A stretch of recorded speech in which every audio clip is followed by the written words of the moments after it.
Let's do this. Welcome to the HubHive podcast, where we strengthen the fabric of communities. We like to talk about all the things that empower different types of communities. And I want to introduce Juan Arango here.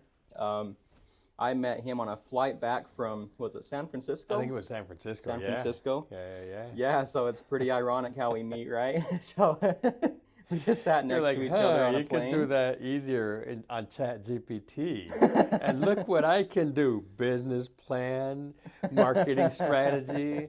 Yeah, and I was like, wow, I need to learn from you. So what do? Oh, I do marketing, and I've started a whole bunch of companies. Yeah, that was the intro. Yeah, so thinking about I got it. networking and thinking Yeah. about the power of two or more Yeah. working together, it's pretty ironic that you can sit on a plane and you can sit there and maybe not know who you're sitting next to and where that value aligns, right?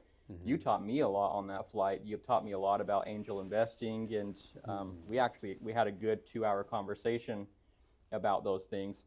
And that was something, I don't know if I ever told you this, but I remember you sat next to me, you had on your phone, I think you typed in what are the good characteristics of a new startup or something like that. Yeah. And so I was like, I should ask him if he's used ChatGPT 4 before. And I'm like, I know if I do that, we're going to end up doing something together. Yeah. And so we talked, found out that you're with Keiretsu Forums, right? Keiretsu Forum, yeah. So maybe talk a little bit about Keiretsu Forums and what you do there. Yeah. Okay. So I'm executive director for a very large angel group. Angel group an angel group does exactly what Shark Tank does. What Shark Tank does on TV, which is a show, and there's a whole bunch of stuff going on behind the curtains. Accredited individuals, high net worth individuals do on a daily basis in associations or groups that they put together to find fantastic innovation to invest in, help grow, and then help what we call exit, help it become mainstream by getting it acquired. So I'm executive director of an angel group. And what we do all day, every day, is find fantastic companies to fund. Well, that's awesome. So you actually invited me to a lot of the founders' introductions or their pitches. It was just really opened my world into the opportunities that were out there. So after we were on that plane, you kind of talked and described the innovative ideas that are out there and people who would like to invest and kind of what that looked like. We sat in, and I thought it was really cool. You have the 3-minute pitch that you get to spend that 3 minutes talking about whatever you want, and then you have 1 to 3 minutes to ask questions. And then they got to step out while the investors kind of talked about the pros and cons, right? And I thought that was really powerful that you can have a community of investors helping vet the idea out, because there's so many unique perspectives from each person that you might not know to ask the right question that somebody else can just ask, and it helps you perceive the value of whatever you're going to give, right? Yeah. So that was really cool to see. Yeah, there are a ton. So innovation and entrepreneurship is what this country was founded on. And the U.S. is a worldwide universal leader in innovation, right? I mean, major companies that run the world, the Fortune 500 companies, I don't know how many are U.S. based. Probably, half? Yeah, probably. At least bet. half, Yeah. right? And with 350 million people in a 9 million people population world, right? This is innovation right here. And there are ideas popping up every single day, everywhere. I was speaking to an entrepreneur yesterday, and he said, "Well, you know what? After giving a long pitch, he shared with me that he was able to create a coal substitute, coal that gets put into furnaces and used as fuel out of apples." How does one do that? So you create coal out of apples? And then he's like, yep, within my network, I have 1,500 orchards that produce 50 tons a day. Okay. In my mind, this guy has 1,500 mines of coal at his disposal that are using apple waste to, to make coal. Isn't that like that's a Dude. that's a crazy idea? How do you vet something like that? Like the first, There you go. So as soon as I hear somebody say that, I think I don't even know how to vet that, but it sounds so crazy.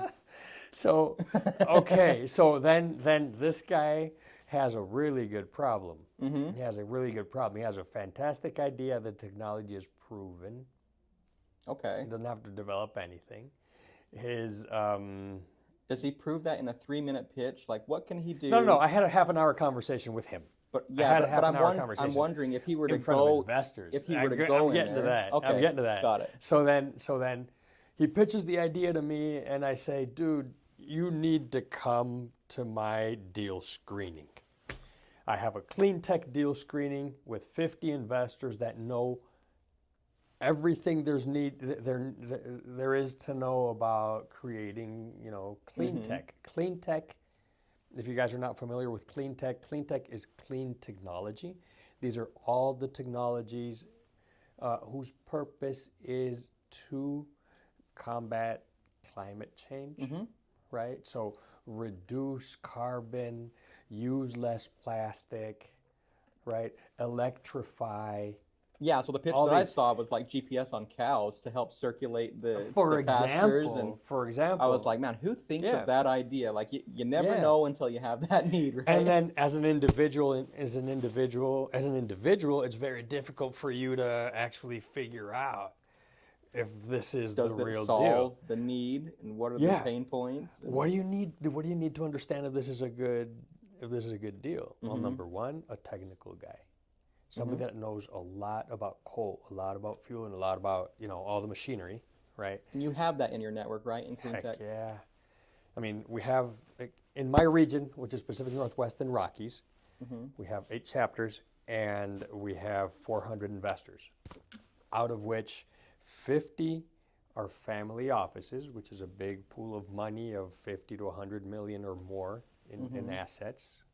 And we have the directors of 88 angel groups. With such a robust group, in a deal screening with about 50 investors, oh heck yeah, you can quiz the heck out of a founder in 3 minutes or 7 minutes or 10 minutes, depending on the format that is chosen, and you get an idea of whether this is a viable thing.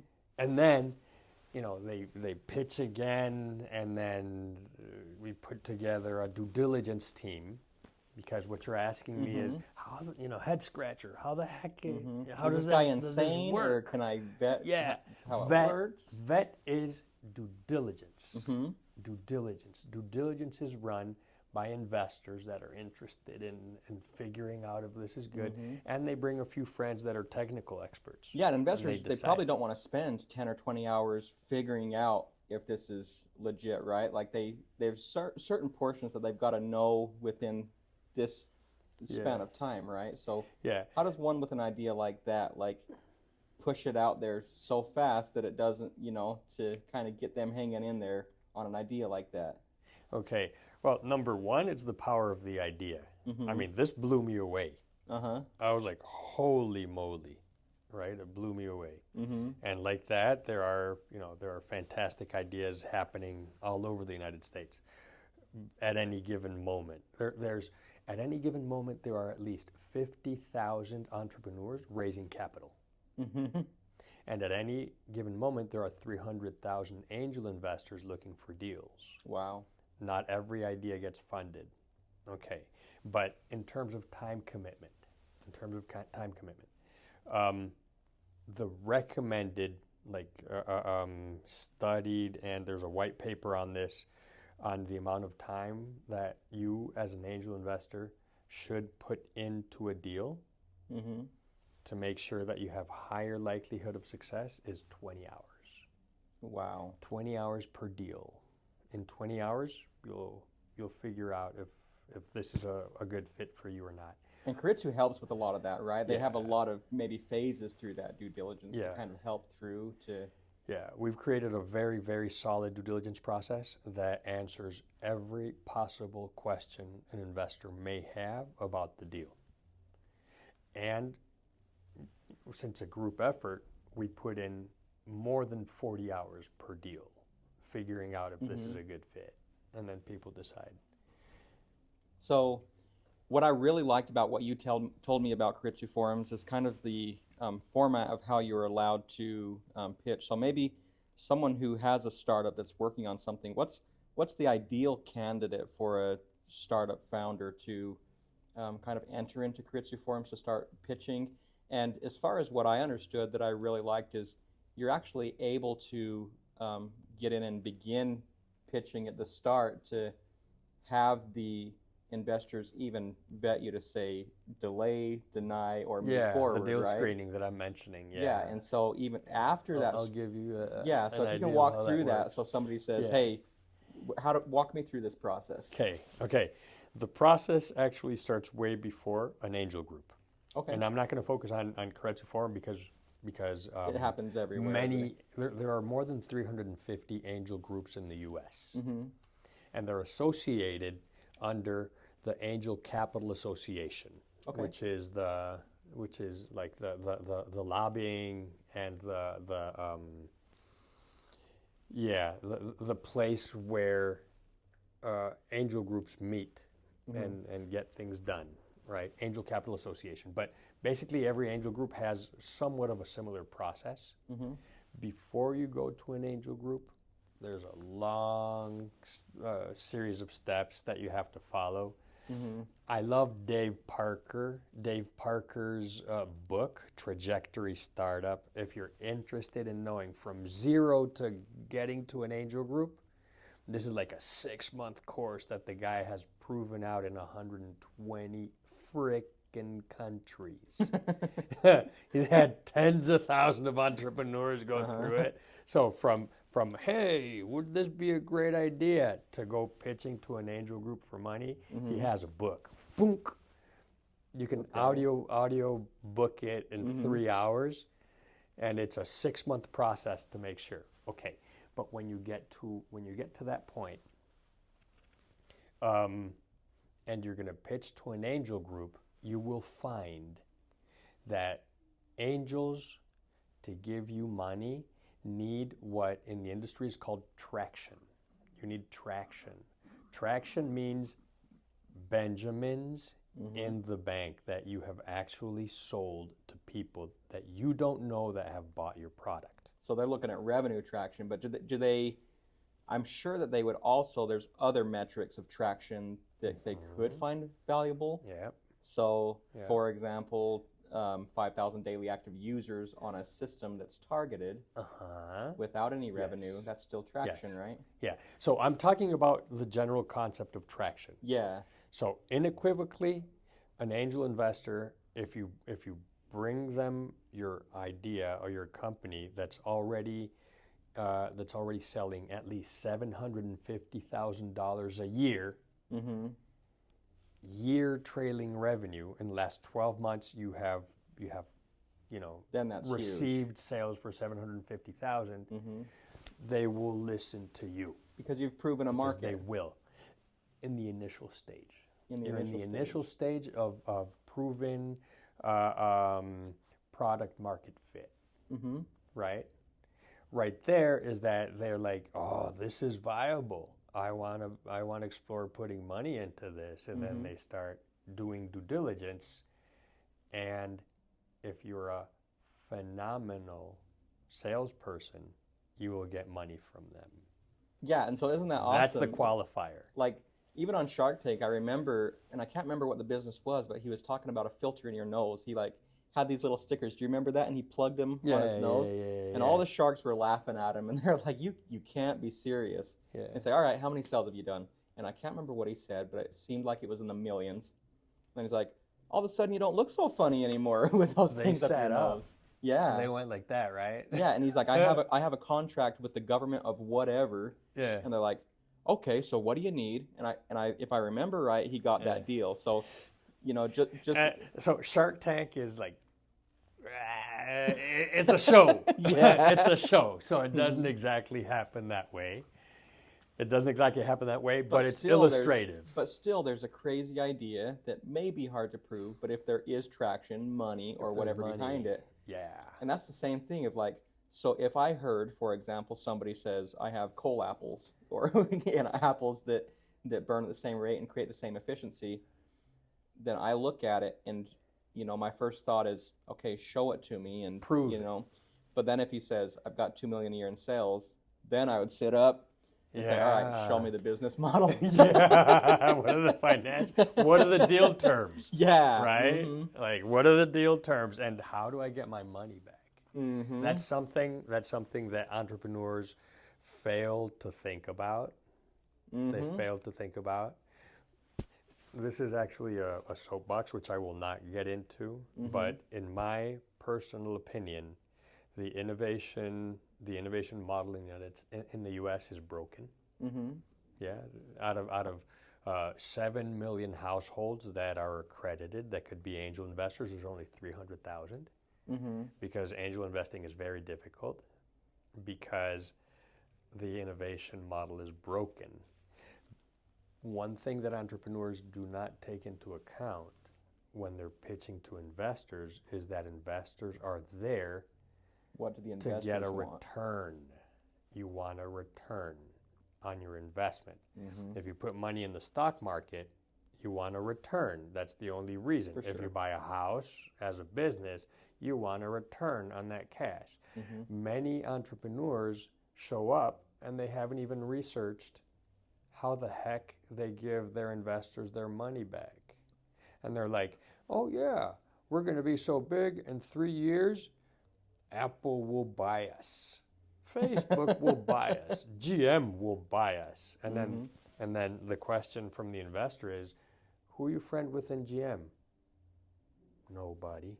Who are you friend with in Apple? Nobody. There's no thought given to how the investor is getting their money back. It's like it doesn't care. To me, it's a slap in the face in the investor. To me, it's just saying, invest in me because I have a cool idea and I'm cool.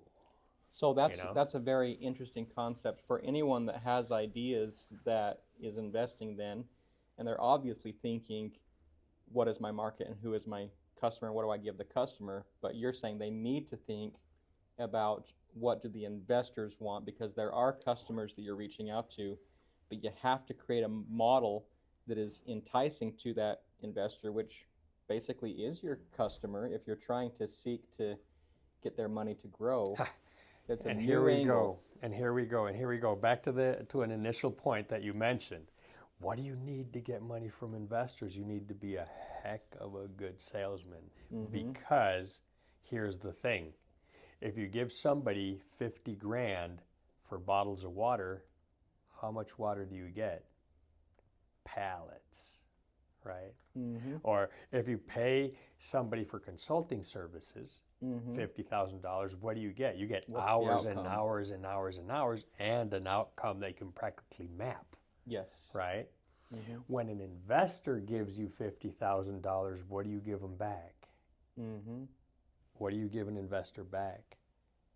You give them a piece of paper, a contract, saying, if I exit, you own this percentage of the company. That piece of paper is exactly that. Do you have paper here? I have paper here. I don't. It's here. I will give you my card. Give me $50,000. This card has the same value as a contract between an entrepreneur and an investor. Basically, as an entrepreneur, you're selling the confidence in yourself that assures the investor that they will get a return.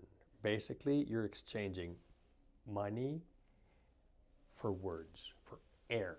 So let me explain that maybe in the Facebook model or the Instagram model, just for you to understand what he's talking about. And if I'm explaining it, if there's anything wrong in what I'm explaining, then please correct me. But of course. when you think about Facebook, they wanted to be cool before they made money, and they wanted traction in terms of daily active users and that viral engagement. And so when they ask for investment, for example, if the investor says, "How do I make my money back?" There's some things that are obvious to look at, but if the pitch was to make your money back, eventually we'll do ads, and eventually we'll create a marketplace, and we'll do this, and they think about the monetization, the return on that monetization has to make the company profitable and has to grow before the investor can get that Money back. Yeah. And that could take 10, 20, 30 years, and even more if they don't see a quicker return than that. And so that's why the investment is so valuable, because the investor's return is actually in the valuation of the company. Is that right? So for example, as a matter of fact, no. It's not in the valuation. Let me clarify, and then you correct me. So for example, with Instagram was making no money, and they just had a really cool concept, and their user traction was growing like this. And so the reason why Facebook bought them for, and I think it was $1 billion at the time, and people thought they are so overvaluing that. Facebook was looking at it and saying, with the monetization and with those users, they put percentages in there and say, we can make this much. And they saw something nobody else saw, and their quickest return is, it seems to me, it would be in the valuation of the company measuring the traction. Am I right, or is that different? Valuation is a few steps away from returns for an investor, the valuation of a company. Okay. Several things have to happen for the investor to get any money back. I'll give you an example. We've invested in a company in 2013. What year was that? 2013, perhaps? Mm-hmm. And they make, I don't want to say the name of the company, but they make games, and it's a subscription for a game for your kid. Mm-hmm. All right. They came in when their valuation was maybe, $5 million? Okay. Right now, actually 3 or 4 years ago, their sales were $200 million a year. That you invested in 2000? We invested in them in like 2013 when their valuation was $5 million. And their sales were maybe a couple $1,000s a month. Now they're selling $200 million a year. And where's our money? The investors have gotten zero money back. Why not? Because the entrepreneur has not seen it fit to give the investors their money back. Whether they see it fit or not, isn't there a contract in place to ensure that?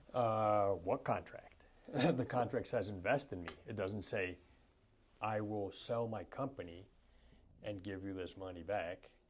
It says when I sell my company, I will give you this money back. There's nothing to force them to do that, right? So we're happy.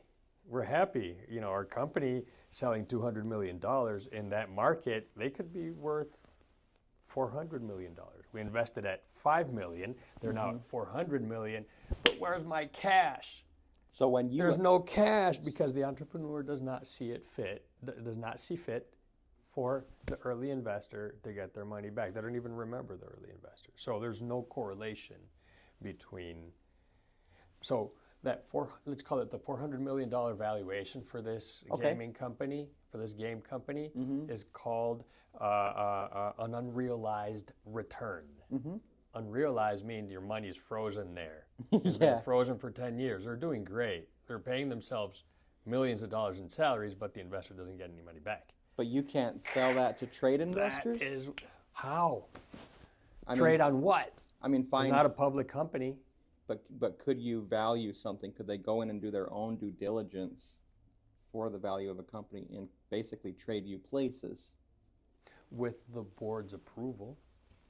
If the entrepreneur says, no, you can't do that, you can't really? do that. And guess what? As an early investor, we call the company, they don't even pick up the phone. They're like, who are you? So why does someone want to invest then? Why would anyone invest? With these types of situations, again, the innovation system in the U.S. is broken. So what fixes it? It's broken. What fixes it? I have a theory, but we're getting really philosophical in there, and we're gonna lose the audience. That is not, that's not. You want me to go there? I mean, this is really interesting, and so really the question is, Yeah. if somebody is supposed to convince somebody to invest, and you're saying part of what you can't use to convince them to invest is that they'll get a return in 3 years or 5 years or whatever, because whatever you say today, they can be confident that they can't be confident in it, right? Mm-hmm. And so no, it's a best guess. Yeah, it's a best so guess. my question but they is, do great. Let's say they do great, mm-hmm. and then the investor doesn't get their money back. So my question is, if there's all these, like you say, accredited angel investors that have never invested in anything, but they're able to, and there's only, what did you say, 300? How many are there? 300,000 investors. 300,000? Yeah, that are investing at any given time. Okay. In the U.S. And so it seems to me that they're investing in vapor, that they're investing in a hope that has to drag out for 5 years, and they still hope. And when it pans out, they hope they get their money back. Once they don't have leverage anymore because the money's gone. No, they don't have leverage anymore because their initial stake of maybe. So how can you argue with a CEO? You own their stock, but you own 0.05% of their stock. Mm-hmm. It's like, go to GM and tell them, I'm a shareholder. Mm-hmm. Okay, what's GM going to do? Nothing. I mean, they're not going to listen to you. Mm-hmm. Same thing happens with a very successful startup company that grows to a certain level. You can't do anything with it. And so part of the problem is entrepreneurs don't even know how they're going to give the money back to the investor. They haven't done the research. They haven't gone and figured out who actually buys them. They haven't figured out what type of companies Amazon buys, at what stage, what the process is, who the stakeholders are, how to align with Amazon, right? They haven't figured all this out, but they want your money. Uh-huh. And there are investors there that invest. But I mean, an investor... Because you're a good salesman. Yeah, and so an investor, I guess, could either be a silent investor, or they could put something in the terms. Couldn't they put some things in the terms to say, if I invest, I have this amount of control, or I have a board seat if they want one? Yeah. They can negotiate whatever terms they want in the investment, can't they? Yes. And in this ideal scenario, or in this imaginary scenario, give me a dollar amount that you put in. So... Tell me. Give me how much? All right, I put in $1,000. You put in $1,000. Mm-hmm. Well, first of all, that's not going to work. Okay. Because so in what though? Because in a what company valuation? a company you give them $1,000 and that's okay, really 100,000. 100,000. Okay, that's some serious money. Mm-hmm. $100,000 investment in the angel community is it's a pretty good stake, right? 100,000, you write that in. All right. A year later, 3 years later. Let's say 3 years later, they need a lot more money. Mm-hmm. They need $5 million, they need $10 million, $20 million, and then the next check writer is coming in with $1 million check. Mm-hmm. The guy says, okay, but only if I have these, and these rights. And then the company's board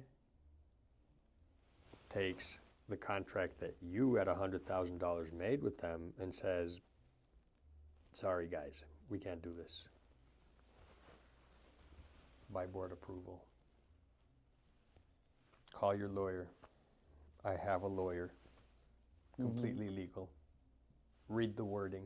That's what happens, huh? This is what happens. I mean, the bigger fish moves more water. It's what happens. So this is not what I'm talking about is not a legality issue. It's an approach issue. Okay. It's an approach issue. And I'm going to end up telling you my philosophical side anyway, you know, the philosophical story, and it goes something like this. If you talk to professional angel investors, more likely than not, and this is in many books also, and you know, this is the go-to. This is on TV everywhere you go. Mm-hmm. They say, I invest in three things: team, team, and team. Because a team can execute, they can pivot. Mm-hmm. As in, even Dave Parker says, you know, a kind of good idea with an extraordinary team will make it, right? Mm-hmm. An extraordinary idea with kind of a B or C team won't make it. That's why angel investors invest in team, team, team. Mm-hmm. Back to the example, this gaming company. You could say there has been immense success, right? They invested in a powerful team. Mm-hmm. Where's their money? There's no money because they invested in team, team, team that grows. Mm-hmm. You're investing in growth. Basically, as an angel investor, you could be investing only in things that you have unrealized return. Mm-hmm. And you can say, my portfolio is made up of 42 companies whose combined valuation is $3 trillion. Mm-hmm. What do you do with that? Go to Walmart and tell the Walmart lady, hey, I have a company that's worth $400 million. Will you give me milk? No, they haven't given their money back. There's no implicit notion of giving the investor their money back, of executing a liquidity event or an exit, or give. That concept is not implicit in team, team, team. It is not. Growth does not equate return. Growth equates revenue. Mm-hmm. And if you're lucky, and if the entrepreneur is kind, and if they even remember who the heck you are, maybe, perhaps, if you're lucky, insanely lucky, miraculously, they'll give you your money back. Mm-hmm. Some stats. Let's talk about, you've done due diligence on all of your companies and you've invested very, very wisely, and you have a portfolio of 100 companies. Mm-hmm. Let's call this angel candy, angel investor candy. Mm-hmm. Best of the best, you can fill your portfolio with it, angel candy. 1 out of 6 of these companies will actually give you your money back. 1 out of 6. You have a 6-sided die. I'm a gamer. Mm-hmm. I played D&D and all this stuff. I still play role-playing games. You roll a die. If you get a 1, you get your money back. 2, 3, 4, 5, and 6, you will never get your money back. That's why you need a portfolio of at least 42 companies, because 7 will give you your money back. Okay. And the rest is a good 5 problem times, to have. 10 times, 20 times, 30 times your money. So you make bank out of the non-duds. But it's a 16% chance of getting your money back. That sucks, man. Go to Vegas. But isn't that a good problem to have at a $5 million valuation in 2013 and then at a $500 million valuation now? So even though you can't realize that, where you say it's unrealized gain, right? It's unrealized returns, yeah. But I mean, as it's going up like that, as you're seeing that, you wouldn't pull out anyways, would you? No, you wouldn't. You'd brag the heck out of your friends, and you'd be the most popular person. You'd be very popular. But that's why you're saying you need a portfolio too, because whether you can or you can't, you need that option within your portfolio. Because 5 out of the 6 companies, 5 out of the 6 companies either won't make it, or won't grow attractive enough, or just won't want to give you your money back.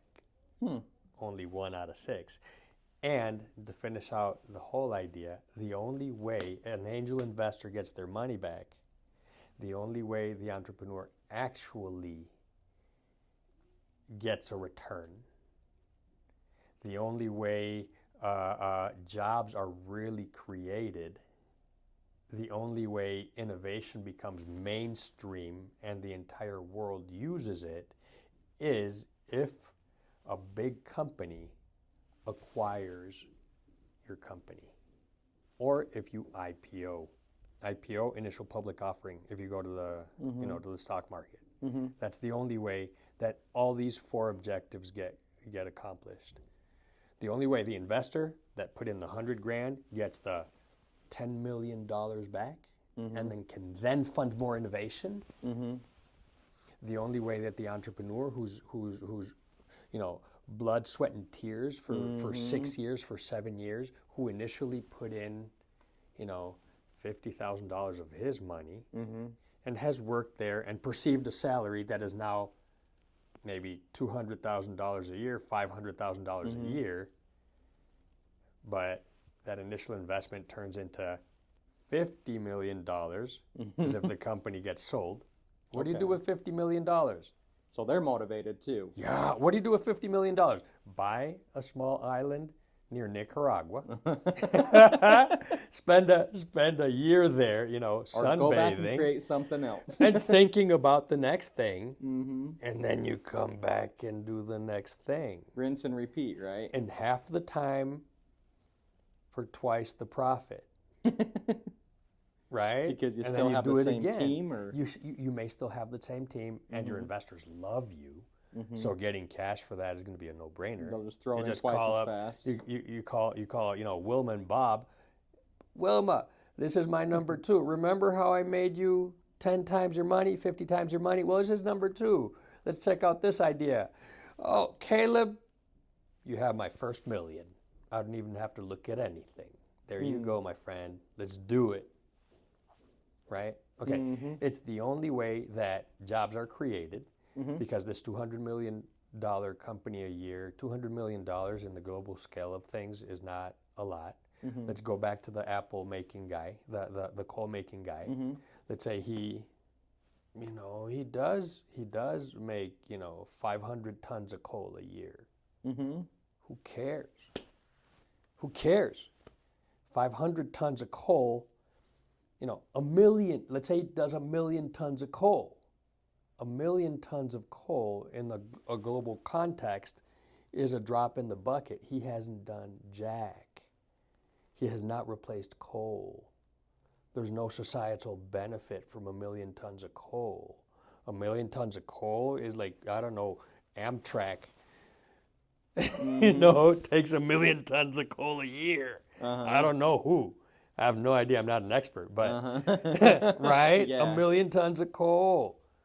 And you're happy because you're making 1 million, you haven't done jack. It's like if a big company comes and buys you out, a big mining company buys you out and makes this 100, 200, 500 million tons of coal, then guess what? We replaced coal. That doesn't happen unless there's an exit, in addition to all the jobs that are created there. At 1 million tons of coal, you could be employing 1,000 people. Great job, 1,000 people. Who cares about 1,000 people? You need 100,000 people. That is change. Okay, and then the impact. The only way innovation becomes impactful is if it becomes global. So,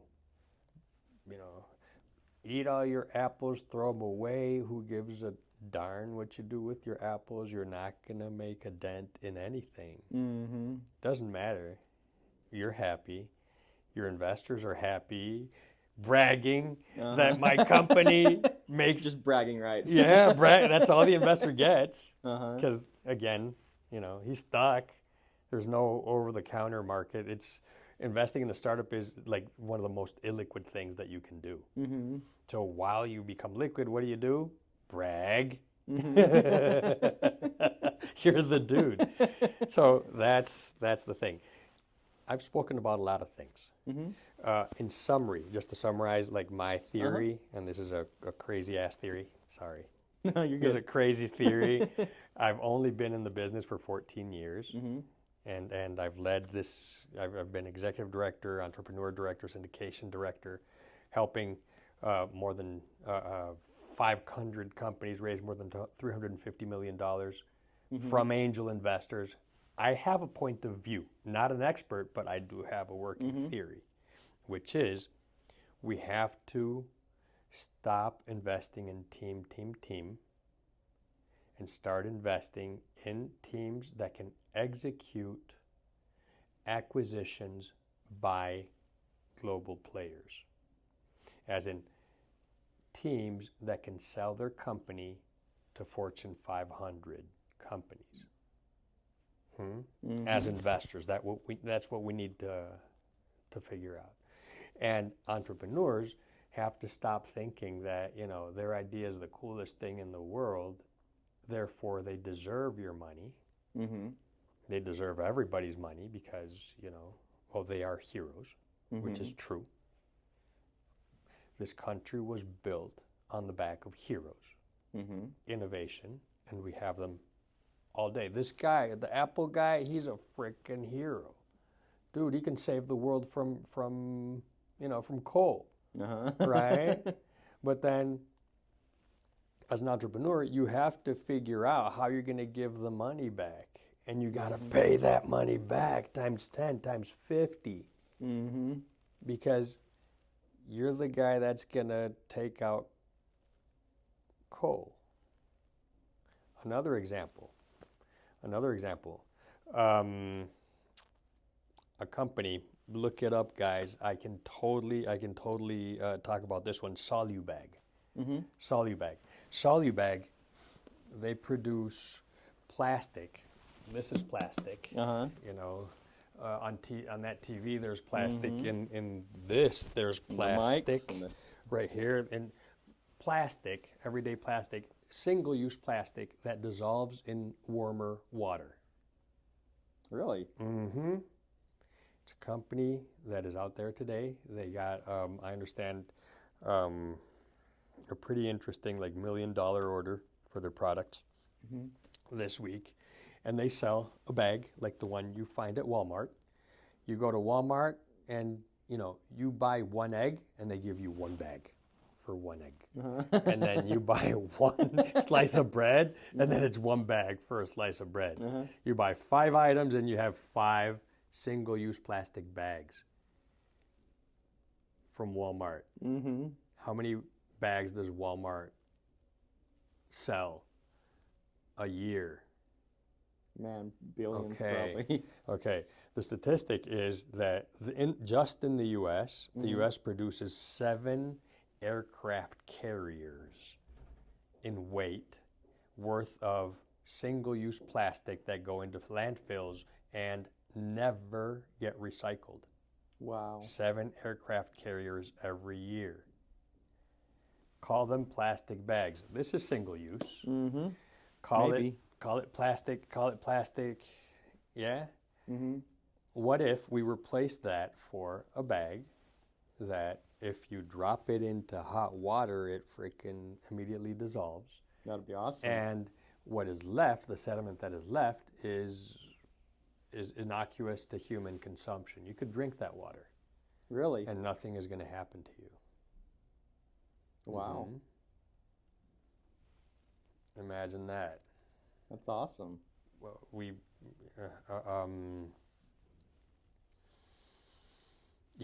that type of innovation that just needs to get out there. It needs to be big enough to get acquired, so we eliminate single-use plastic.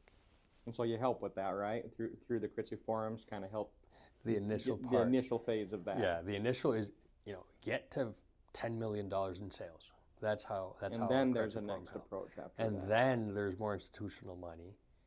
And then you can take that person who has proven that and sold that at the global scale, and then say, let's do something else. And then somebody's going to want to buy them. Somebody's going to buy them, like a British Petroleum, for example, or I don't know, or even Walmart. I don't know who. Yeah. It's their job to know who. As an investor, it's my job to research and to make sure that they know who.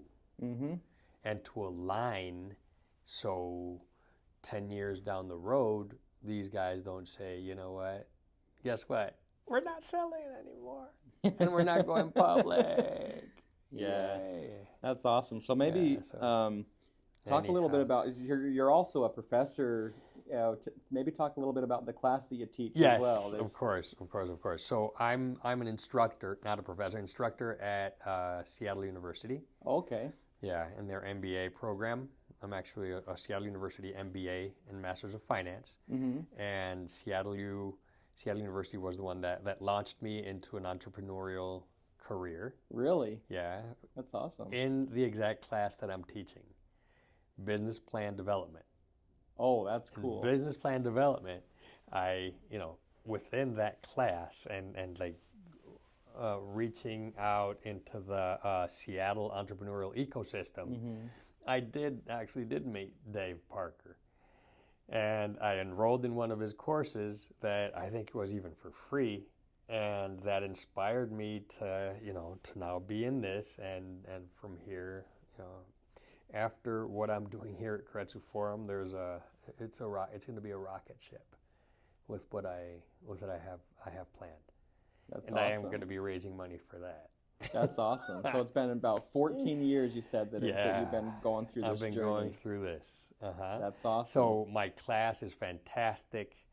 I've taught this for 4 years in conjunction with a very, very, very dear friend who unfortunately passed away, Martin Acevedo. I'm sorry to hear that. With Peter Rowan, the current and fantastic director of the Innovation Entrepreneurship Center. And yeah, I teach it once a year. And we have 18 students that are figuring out how to get that idea that they came up with into the hands of investors, clients, and maybe making an impact. So with the students and the students' outcome in the class, what do they come into the class with ideas? They're trying to kind of learn the principles of business development and to kind of grow that, or what's their drive through the class? So what they want to do is they want to learn how to build business plans. Okay. A business plan. A business plan is like the blueprint for what can be. And Who's it's a your living customer? document. What's the market? Yeah. What's my product? And it's sort what's of like projected? It's sort of like a feasibility analysis on your idea. So let's say you're having breakfast and you say, I should design a dinner plate that does this and that and heats itself and keeps warm. Okay, the self-warming dinner plate. Is that a good idea or is that not a good idea? Next step, you tell your friends. Some of them laugh at you and some of them say, that's pretty cool. Well, it seems like a good idea. I mean, it seems like there's a need. Now, what's the cost and who's the I just made audience? that up, by the way, on the fly. Yeah, but that's a good idea to maybe set an example, because there is that need. There's a lot of people that don't like cold food that may be out and about. Like I'm looking at. So then you think about it, and how does one not go off and spend all their money and then realize, hey, nobody wants this, or I can't afford it. You read Dave Parker's book. You read Trajectories. Or you go to your class, right? Yeah, sure.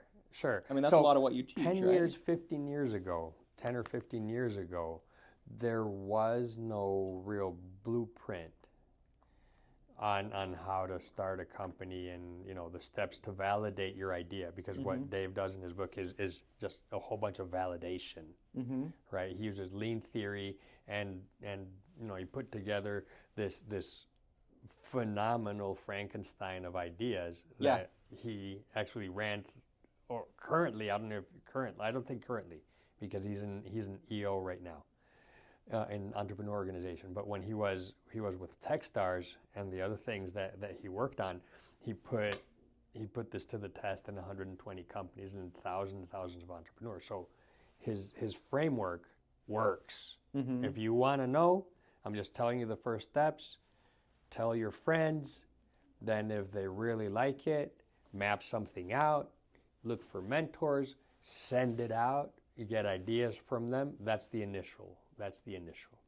And then you're going to have to do a little bit of engineering for as little money as possible. Oh, yeah. Don't spend a lot of money, spend little money. and create something that you can show potential client and Yeah. potential customers and have a ton of customer interviews, a ton, Mm-hmm. 50, 100, 200 interviews. Like that's the initial Yeah. steps.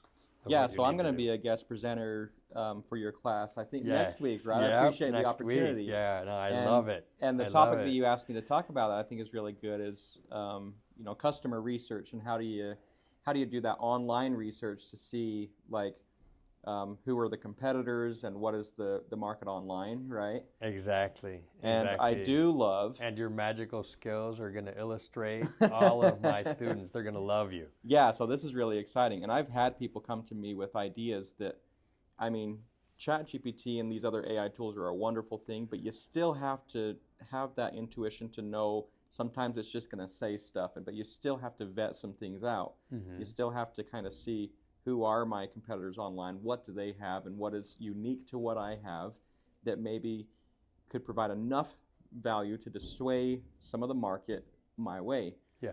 And so there's a lot of that stuff I'm really excited to present on. No, you are the epitome of entrepreneurial drive. Well, yeah, I appreciate You have a that. method down. It's like, whoa, what? This is good. Let's do it. Yeah. Boom. And a couple months later, you know if it worked or if it didn't work. Yeah, for sure. So yeah, we've had a really great journey, and it was awesome meeting you in San Francisco and flying to Salt Lake City. One of the conversations that we had that I thought was really interesting is, I thought, okay, here's somebody that I met. We had a conversation. We have alignment on, a startup and investing in entrepreneurship, and so it's really fun getting to know you. But I thought, okay, first of all, like 1 in 1,000 people might want to talk to each other on a plane, right? Like most people want to just sit there and watch a movie or whatever it is. Yeah. We had that opportunity to really talk and find where some of that alignment was, where we're doing some things together right now. Mm-hmm. That was really cool. But I had a conversation to say, maybe between you and I, if we came together with ideas, maybe there's $1 million or $10 million worth of opportunity that you and I could realize if we really sat down and figured things out. Mm-hmm. But we have a plane full of 300 other people, and what if you could figure out everybody's needs on that plane and what you offered and how you can align those things together to realize the opportunity? What would that number be? Would it be $1 billion of what you could offer and who's sitting on that plane? But in reality, you could never do that. That's not something that could ever happen in reality, that you could get to know those 200 or 300 people within a 2-hour flight to see what opportunity you could give them, right? Mm-hmm. That's the app we're creating. Yeah. No, that's fantastic. I'll give you a measure of how much actual real assets or real money that could create. Mm-hmm. How big was the Tea Party? The Tea Party? The founders of the United States, how many were they? Less than a plane full. Yeah, 10, 5, 10. Uh-huh. And what's the GDP of the United States? Yeah, if you wanted to get a return on your investment in 300 years. In 300 years, but you just got to not die before the return 300 on years to investment. make the dominating economy and cultural absolutely dominance in the entire world. Mm-hmm. It came from less than a plane full of people. It was so for sure worth it for the rest of us. We have the return. You need, the intention, people that want to listen. Mm-hmm. You need the medium, mm-hmm. right? They did it over a table or, some in the back of a bar. Yeah. I don't think that was very public, when they got together. Oh, yeah. It was not very public. It was in somebody's basement, right? But they needed at least the table and, the coffee, the tea. They need the tea to get the ideas flowing. Hence the app, right? The disposition. But more than that, they needed the drive. Oh, They absolutely. needed the inspiration. They needed the guy or the couple of guys that wanted to get stuff done. You want to know how much in tax they revolted over? Do you know how much it was? How much was it? 2%. 2% tax.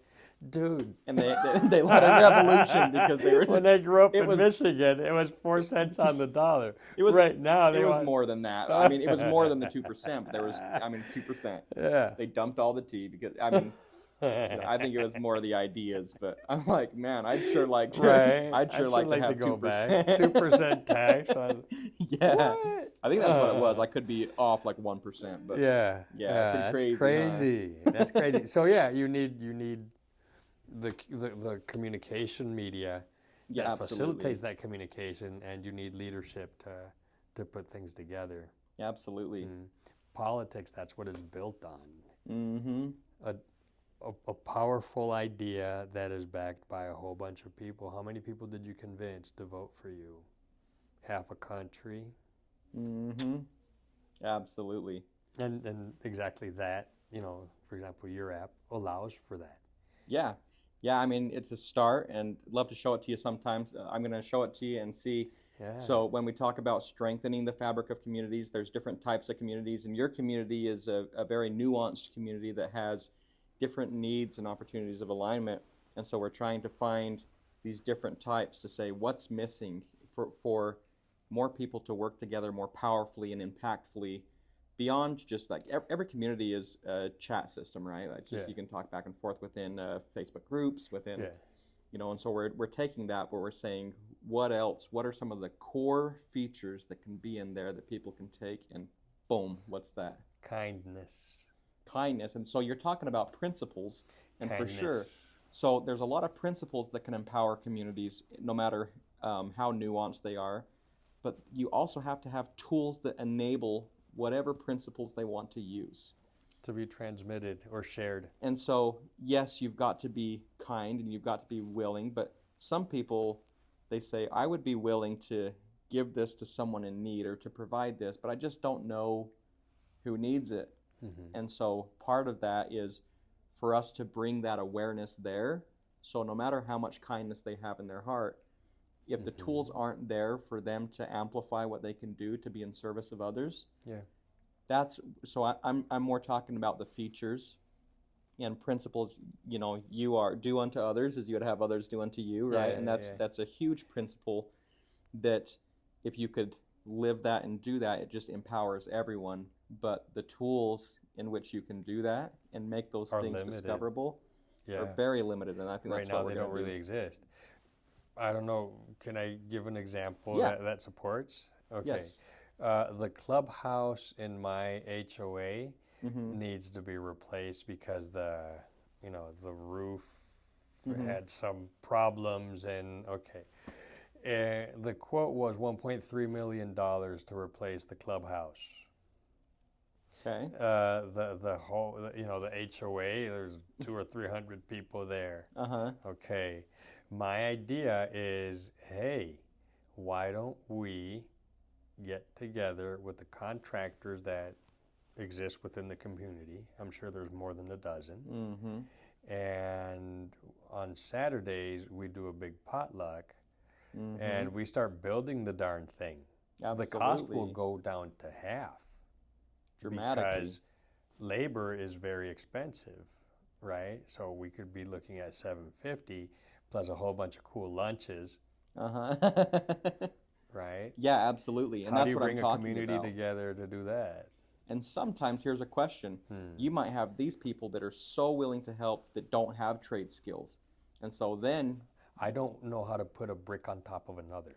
I mean, I can nail things to a drywall, but and so part of that is what are the tools to make you aware of who knows what so that you can even align and say, some people say we're going to get everybody together and we're going to cut the cost in half, but you could also make pretty big mistakes that increase the cost if you don't know what you're doing. Hence the contractor, right? And so that alignment and the tools to find who those contractors are. The person that directs the crew.